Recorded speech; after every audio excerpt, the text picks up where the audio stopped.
প্রদেশের মথুরাতে শ্রীকৃষ্ণ জন্মগ্রহণ করেছিলেন এবং মথুরার রাজা কংস ছিলেন অত্যন্ত অত্যাচারী একজন রাজা, যিনি শ্রীকৃষ্ণকে হত্যা করার জন্য অনেকবার চেষ্টা করেন, কিন্তু পরবর্তীকালে শ্রীকৃষ্ণ তাকে হত্যা করেন। অর্থাৎ কংসকে বধ করার জন্য কংসের শ্বশুর জরাসন্ধ অত্যন্ত ক্ষিপ্ত হয়ে গেলেন।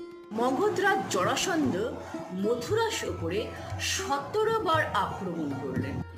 17 বার মথুরা আক্রমণ করেও তিনি জয়ী হতে পারেননি ঠিকই, কিন্তু মথুরাবাসী অর্থাৎ যাদবরা কিন্তু ভেতরে ভেতরে দুর্বল হয়ে পড়েছিল, সেটা শ্রীকৃষ্ণ খুব ভালো মতো বুঝতে পেরেছিল এবং আর একবার যদি আক্রমণ করে তাহলে তা প্রতিরোধ করা বেশ কষ্টসাধ্য হবে বা প্রতিরোধ করা অসম্ভব।